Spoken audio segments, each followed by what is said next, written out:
Hai lý do chính khiến Phùng Thiệu Phong và Triệu Lệ Dĩnh ly hôn đã được tiết lộ. Nhìn lại cuộc hôn nhân của Phùng Thiệu Phong và Triệu Lệ Dĩnh, chúng ta nhận ra rằng còn có những lý do tiềm ẩn khác đã được viết sẵn trong các chi tiết. Cuộc hôn nhân của họ không phải là một câu chuyện tình yêu mà là một ví dụ điển hình về một vụ sáp nhập doanh nghiệp. Sự kết hợp giữa một kỳ lân và một cổ phiếu blue chip có thể bổ sung cho nhau, nhưng do xung đột văn hóa doanh nghiệp, nó đã kết thúc bằng một cuộc thoái vốn tài sản trong hòa bình. Định giá tăng vọt của Triệu Lệ Dĩnh sau khi ly hôn chứng minh rằng khi mục tiêu hợp tác khác biệt, cốt lỗ kịp thời là quyết định kinh doanh sáng suốt nhất. Đừng tranh luận xem cuộc hôn nhân của Phùng Thiệu Phong và Triệu Lệ Dĩnh là tình yêu đích thực hay chỉ là một công việc vặt vãnh. Những cuộc thảo luận như vậy quá hạn hẹp, giống như hai học sinh tiểu học tranh cãi về việc nên đi công viên hay sở thú cho chuyến đi chơi của trường ngày mai, trong khi người lớn đã phân tích kỹ lưỡng ngân sách, an ninh và thậm chí cả tác động đến GDP địa phương trong phòng họp. Sự kết hợp và chia tay của họ không phải là một vở kịch giải trí điển hình, họ là ví dụ điển hình cho một cuộc sáp nhập chóng mặt của một công ty trách nhiệm hữu hạn thương hiệu cá nhân, sau đó là một cuộc thoái vốn tài sản êm thấm do sự không tương thích nghiêm trọng giữa các nền văn hóa doanh nghiệp. Đúng vậy, bạn đọc không nhầm đâu, đây là một bài học kinh doanh. Trước hết, chúng ta cần đạt được sự đồng thuận. Những người nổi tiếng hàng đầu không còn đơn thuần là cá nhân, mỗi người trong số họ là một với mức định giá đáng kinh ngạc. Triệu Lệ Dĩnh là một ví dụ điển hình của một công ty siêu kỳ lân tăng trưởng cao, rủi ro cao, vươn lên từ khởi đầu khiêm tốn. Tài sản cốt lõi của cô ấy là gì? Đó là hình ảnh, chăm chỉ, kiên cường và thành công trở lại, cùng với sự nổi tiếng toàn quốc cực kỳ ổn định và lượng người hâm mộ hùng hậu. Mô hình kinh doanh của cô ấy rõ ràng, dòng tiền ổn định và triển vọng thị trường rất tốt. Còn Phùng Thiệu Phong thì sao? Anh ấy giống một công ty blue chip đã có chỗ đứng vững chắc hơn, với nền tảng tài chính vững chắc, nguồn lực ổn định cùng danh tiếng và danh mục đầu tư đã được khẳng định trong ngành. Giai đoạn tăng trưởng bùng nổ của anh đã qua và anh đang bước vào giai đoạn hoạt động ổn định. Từ khóa thương hiệu của anh là quý tộc, bình dân và nghệ thuật. Giờ đây, hai công ty được đặt trước mắt anh. Công ty Kỳ Lân của Triệu Lệ Dĩnh đang đối mặt với một cơn bão thị trường quan trọng. Vào thời điểm đó, KPI được đồn đoán là kết hôn ở tuổi 30. Điều này quá phổ biến trong giới kinh doanh, nó giống như một công ty khởi nghiệp cần hoàn thành vòng gọi vốn Series C trước một thời điểm nhất định, nếu không sẽ có nguy cơ mất niềm tin vào thị trường. Đối với một nữ minh tinh đang ở đỉnh cao sự nghiệp, kết hôn là một bước đi chiến lược quan trọng để hoàn thành bài toán, người chiến thắng cuộc đời, phòng ngừa rủi ro sự nghiệp và hạ cánh an toàn cho hình ảnh thương hiệu của mình. Vì vậy, các cuộc đàm phán sáp nhập đã bắt đầu. Sự hợp tác của họ trong sao Tôn Ngộ Không 3 sao và sao Minh Lan chuyện sao đóng vai trò như một cuộc thẩm định trước khi sáp nhập. Thông qua hợp tác dự án, cả hai đội đã đánh giá năng lực kinh doanh, giá trị thị trường và rủi ro tiềm ẩn của nhau. Kết quả khảo sát cho thấy sự cộng hưởng tích cực, sự ổn định của Phùng Thiệu Phong đã cân bằng với tính bốc đồng của Triệu Lệ Dĩnh. Sự nổi tiếng của Triệu Lệ Dĩnh đã kích hoạt các nguồn lực hiện có của Phùng Thiệu Phong. Tóm lại, thương vụ này trông hoàn hảo trong các slide thuyết trình vào thời điểm đó. Vào ngày 16 tháng 10 năm 2018, đúng ngày sinh nhật của Triệu Lệ Dĩnh, họ chính thức công bố kết hôn. Động thái này là một hoạt động huy động vốn hàng đầu. Việc lựa chọn công bố thông báo sáp nhập doanh nghiệp vào đúng ngày sinh nhật của cô, một ngày tràn ngập tình cảm cá nhân, đã làm dịu đi sự lạnh nhạt trong kinh doanh, đồng thời tối đa hóa tác động PR.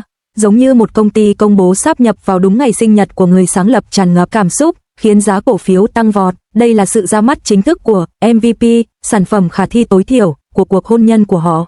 Phản ứng của thị trường rất nhiệt tình, người dùng, người hâm mộ và công chúng đã dành những lời khen ngợi nồng nhiệt, và lượt tải xuống, lời chúc phúc đã bùng nổ. Nhưng bất kỳ ai đã từng làm việc trên một sản phẩm đều biết rằng việc ra mắt MVP chỉ là bước đầu tiên trong một hành trình dài. Bài kiểm tra thực sự nằm ở hoạt động lâu dài và phản hồi của người dùng sau khi ra mắt. Câu chuyện tiếp theo là một ví dụ điển hình về sự thất bại của việc tích hợp sau sáp nhập. Vấn đề lớn nhất nằm ở văn hóa doanh nghiệp. Công ty của Triệu Lệ Dĩnh có văn hóa bầy sói, tinh thần tham công tiếc việc và tâm lý thực thi mạnh mẽ, tôi làm chủ vận mệnh của mình.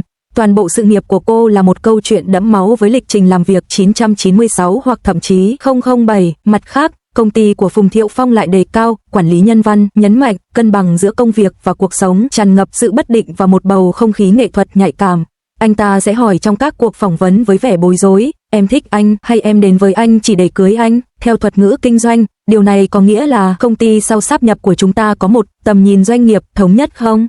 Khi hai người ra quyết định hàng đầu của một công ty cùng lúc nhấn ga trong khi người kia do dự không dám phanh gấp, hoặc thậm chí cân nhắc về hướng đi cuối cùng của công ty, thì công ty đó gần như sụp đổ. Vì vậy, xét cho cùng, đây hoàn toàn không phải là một câu chuyện tình yêu. Tôi xin nhấn mạnh lại một lần nữa, đây là một bài học vô giá sau một vụ sáp nhập doanh nghiệp thất bại. Sự ra đời của đứa con đáng lẽ phải là sản phẩm đồng thương hiệu đình đám đầu tiên được ra mắt sau khi sáp nhập, nhưng việc tạo ra sản phẩm này đã làm gia tăng áp lực lên nguồn lực nội bộ và những mâu thuẫn trong chiến lược vận hành, hoàn toàn làm quá trình hội nhập vốn đã mong manh trở nên quá tải. Cuối cùng, thông báo chia tay thân thiện vào năm 2021 không phải là một tuyên bố bi thảm về một mối quan hệ tan vỡ, mà là một thông báo thoái vốn tài sản, bình tĩnh, chuyên nghiệp và thậm chí là mẫu mực. Thông báo được viết một cách khéo léo và thận trọng, tránh được sự sụt giảm giá trị thương hiệu do những lời cáo buộc lẫn nhau và đạt được sự hạ cánh mềm cho vốn hóa thị trường của cả hai bên.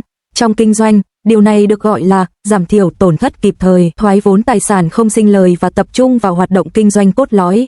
Động thái này tinh vi hơn nhiều so với vô số vụ bê bối của các công ty cổ phần hạng A, vốn đã phải chịu đựng những cuộc đấu đá nội bộ và giá cổ phiếu lao dốc do các vụ sáp nhập thất bại. Đây là một lựa chọn hợp lý. Trong thế giới kinh doanh dành cho người lớn, đây có thể là quyết định chín chắn nhất mà họ có thể đưa ra. Hãy nhìn Triệu Lệ Dĩnh sau khi ly hôn, công ty thương hiệu cá nhân của cô đã loại bỏ bộ phận kinh doanh chậm phát triển và không tương thích về văn hóa, tập trung lại vào hoạt động kinh doanh cốt lõi và giá trị của nó tăng vọt. Sự nghiệp của cô rõ ràng đã tiến thêm một bước. Triệu Lệ Dĩnh, với khối tài sản dòng 3 tỷ nhân dân tệ, tuyên bố cô không đủ khả năng nuôi con trai. Điều này khiến Ninh Tĩnh, cũng là một người mẹ, bối rối vì cô đã từ bỏ tất cả để giành quyền nuôi con trai. Ninh Tĩnh chất vấn Triệu Lệ Dĩnh tại sao cô không nhận con về nuôi. Triệu Lệ Dĩnh cảm thấy bị xúc phạm khi trả lời rằng Phùng Thiệu Phong giàu có hơn cô. Tuy nhiên, nhiều cư dân mạng vẫn không hiểu tại sao Triệu Lệ Dĩnh, người tự nhận là nữ thừa kế 3 tỷ nhân dân tệ, lại không đủ khả năng nuôi con nhỏ. Liệu có phải vì muốn tái hôn? Nhưng đó có thể chỉ là một lý do. Triệu Lệ Dĩnh đã đúng về một điều, Phùng Thiệu Phong thực sự rất giàu có. Cha của Phùng Thiệu Phong là một ông trùm dệt may ở miền Nam Trung Quốc với các doanh nghiệp gia đình trải dài khắp bờ biển. Mẹ anh là một phụ nữ gốc Thượng Hải và cũng là một nữ thừa kế hàng tỷ nhân dân tệ. Là người thừa kế duy nhất của gia tộc Phùng, Phùng Thiệu Phong chưa bao giờ thiếu tiền từ nhỏ, sống trong một ngôi nhà xa hoa không kém gì cung điện. Trong khi Phùng Thiệu Phong nằm trong căn phòng ngủ rộng rãi, thoáng đãng như bãi cỏ, Triệu Lệ Dĩnh vẫn sống trong một căn nhà đất ở làng quê. Sự khác biệt giữa họ giống như giải ngân hà. Điều này lý giải tại sao gia đình Phùng kịch liệt phản đối cuộc hôn nhân của họ. Đôi trẻ thậm chí còn lấy trộm sổ hộ khẩu của họ để đăng ký kết hôn và chính thức công bố kết hôn. Vậy tại sao hai người yêu nhau say đắm như vậy lại ly hôn? Sau khi ly hôn, Phùng Thiệu Phong đã cố gắng hàn gắn với Triệu Lệ Dĩnh, nhưng cô từ chối, nói rằng cô cảm thấy họ nên làm bạn. Triệu Lệ Dĩnh đã dành 7 năm làm diễn viên quần chúng trong ngành giải trí, trải nghiệm những thực tế khắc nghiệt của cuộc sống và bản chất mong manh của các mối quan hệ. Tuy có vẻ ngoài dịu dàng và dễ bị tổn thương, nhưng cô sở hữu sức mạnh nội tâm đáng kinh ngạc. Phùng Thiệu Phong đã lầm tưởng cô là một cô gái đáng thương cần được che chở, quên mất rằng điều Triệu Lệ Dĩnh cần nhất là sự bình đẳng và tôn trọng. Cô đã leo lên từ những bước khởi đầu khiêm tốn đến đỉnh cao, chịu đựng vô số khó khăn và đấu tranh, trong khi Phùng Thiệu Phong được nuông chiều và chiều chuộng, sẽ khóc vì bất công nhỏ nhất. Phùng Thiệu Phong khao khát sự nuông chiều và an ủi của vợ, nhưng Triệu Lệ Dĩnh lại không coi đó là chuyện lớn. Một người chỉ chăm chăm vào việc nhận lại bất cứ thứ gì, trong khi người kia lại quá bận rộn với sự nghiệp nên chẳng mang đến. Việc họ chia tay dường như là điều không thể tránh khỏi. Thêm vào đó là làn sóng phản đối dữ dội từ dư luận sau vụ Thuận Phong và việc Phùng Thiệu Phong chưa từng tổ chức một đám cưới tử tế cho Triệu Lệ Dĩnh trong suốt những năm chung sống, có thể thấy rõ thái độ của gia đình Phùng đối với cô. Triệu Lệ Dĩnh cũng từng chia sẻ trong một cuộc phỏng vấn rằng chồng cô không trung thủy, và phản ứng đầu tiên của cô không phải là đổ lỗi, mà là tự vấn về sự yếu đuối của bản thân. Rõ ràng, tình yêu chỉ là yếu tố thứ yếu đối với Triệu Lệ Dĩnh, sự nghiệp mới là nguồn sống của cô. Khi Triệu Lệ Dĩnh sinh con trai Tương Hương, Phùng Thiệu Phong đã tặng cô một biệt thự ở Bắc Kinh. Sau khi ly hôn, Triệu Lệ Dĩnh thu dọn hành lý và chuyển khỏi căn nhà cũ ở Thượng Hải mà không chút do dự. Trong khi Phùng Thiệu Phong vẫn còn níu kéo quá khứ, Triệu Lệ Dĩnh đã vùi đầu vào công việc. Nỗi lo duy nhất của cô có lẽ là con trai Tương Hương. Vậy tại sao cô lại tự nguyện từ bỏ quyền nuôi con? Bên cạnh việc người đàn ông đó có điều kiện hơn cô, điểm khác biệt lớn nhất giữa họ là Phùng Thiệu Phong là con trai của một doanh nhân, dù không làm gì cũng có thể thừa kế hàng tỷ đô la chỉ bằng cách sống dựa vào cha mẹ. Tuy nhiên, Triệu Lệ Dĩnh đã phải nỗ lực xây dựng cuộc sống riêng. Hai người không chỉ kết hôn vì Triệu Lệ Dĩnh đang mang thai mà còn ký hợp đồng tiền hôn nhân. Vì vậy, sau khi ly hôn, Triệu Lệ Dĩnh phải tự lực cánh sinh. Chỉ khi giao con trai cho gia đình họ Phùng, cô mới có thể thực sự tập trung vào sự nghiệp. Mặc dù mẹ của Phùng luôn coi thường xuất thân của Triệu Lệ Dĩnh, nhưng bà lại rất yêu thương cháu trai. Xét về cả mặt giáo dục lẫn sinh hoạt, việc giao con cho ông bà nội là lựa chọn sáng suốt nhất. Trong thời gian rảnh rỗi, Triệu Lệ Dĩnh thường xuyên đến Thượng Hải để đoàn tụ với con trai. Mặc dù không tranh giành quyền nuôi con, nhưng cô đã hoàn thành tốt bổn phận của một người mẹ.